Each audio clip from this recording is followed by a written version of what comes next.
Magandang araw po, welcome po sa aking channel, Love9 TV.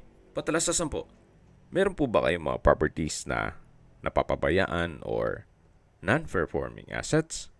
Plan yung ibenta, pero wala kayong oras sa pagbenta nito. Kung ito'y pagkakatiwala nyo po sa amin, tawag lang po kayo sa aking numero. Usap po tayo, gawa ko po ng video for free. Yes, libre po, wala po kayong babayaran. Tutulungan pa namin kayong mabenta ang inyong property. Kami na po bala sa marketing, sa boosting or paid ads, even sa tripping. Hindi na po kayo mapapagod sa pag-entertain ng mga buyers. Kami na po bala sa lahat. Tawag lang po kayo. Nandito po tayo ngayon sa Baylen, Cavite kung saan meron po tayong bagong video presentation. Isang residential farm property na may lot area na 1,200 square meters. May frontage po ito na 15 meters more or less. Ito po ay along two-way cemented barangay road at may access na rin po dito ng tubig, kuryente at internet provider. Napakatahimik po ng lugar, sariwang hangin at malamig po ang klima. Ito po ay nasa mataas na lugar. Ang estimated elevation above sea level ay 1,000 feet. In between po ito ng Baylen at Alfonso. Mamaya po sa dulong parte ng video, pag-usapan natin ang distance, location, at travel time, pati presyo nito.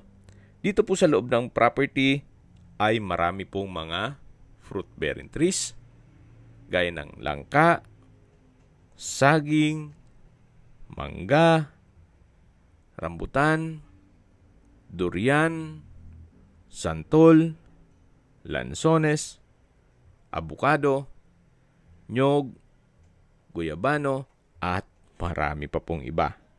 Patag na patag po ang lupa, kaya usable po lahat.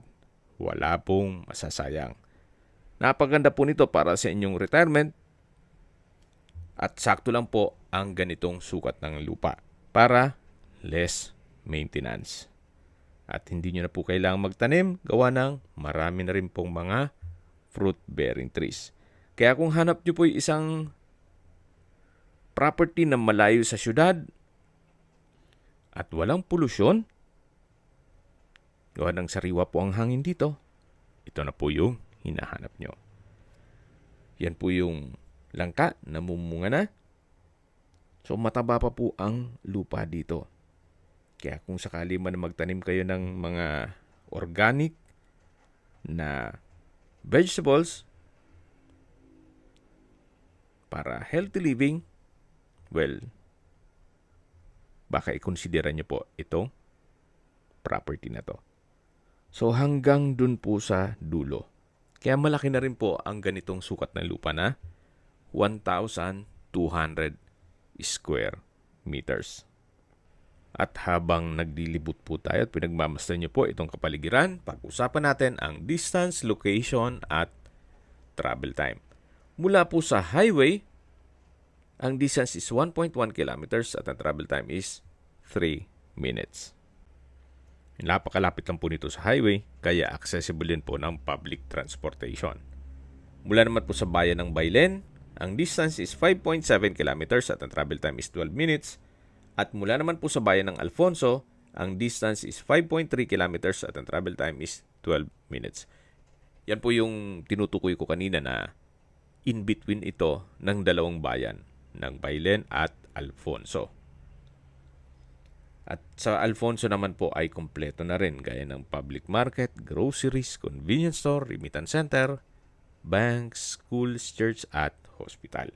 Yan po yung lagi kong binabanggit sa aking video na dapat nyo i-consider sa pagharap ng property, yung meron pong malapit na hospital. Hindi ko nun po sinasabing sakitin kayo, yan naman po for emergency purpose lang naman. At mula naman po sa Tagaytay Bypass Road, ang distance is 10.7 kilometers at ang travel time is 21 minutes. Mula naman po sa Tagaytay Rotonda, ang distance is 21.5 kilometers at ang travel time is 43 minutes. Mula naman po sa Manila o sa airport, ang distance is 63.1 kilometers at ang travel time is 2 minutes. So hanggang dyan po ang property line. Napakalawak po. Okay, pag-usapan na po natin ang presyo nito. Binebenta po ito ni owner sa halagang 2,500 pesos per square meter. Kung may mga katanungan po kayo, tawag lang po kayo sa aking numero. Nga po pala, may bakod na ang inyong kapitbahay dito sa kabilang side. Yan po'y bahay bakasyunan. Then, ang papabakuran nyo na lang yung L-shape dun sa likod at dito sa kabilang parte. Itong may bungalow house. Sa mga kababayan naman natin nasa ibang bansa, meron po akong Telegram. Sa mga iPhone user naman, may iMessage. Meron din pong Viber at WhatsApp. Same number lang po, 0917-316-3399. Sa mga nagtatanong naman po ng aming Facebook, meron po kaming Facebook page na Nov9TV at Facebook Real Video. Meron din pong TikTok at Instagram. May ibang YouTube channel po kami na The Nov9TV channel, Nov9TV Listings, Nov9TV On The Spot, Nov9TV Updates, at Nov9TV House Rental. Sana po naibigyan nyo ang video presentation. Paki-like and subscribe na lang po sa aking channel para ma-update din po kayo sa aking future listings. Kung sakali po hanap nyo yung mas malaking sukat ng lupa, meron din po kami ibang listings sa pwede nyong pagpilian. Huwag po kayo mag-atubiling tumawag sa amin, then let us know your budget para malaman namin kung anong property pwede namin ilok sa inyo. Sa lahat mong viewer, subscriber at nagtiwala po sa amin, salamat po sa suporta. Ingat po kayo lagi at yung pamilya. Maraming salamat po.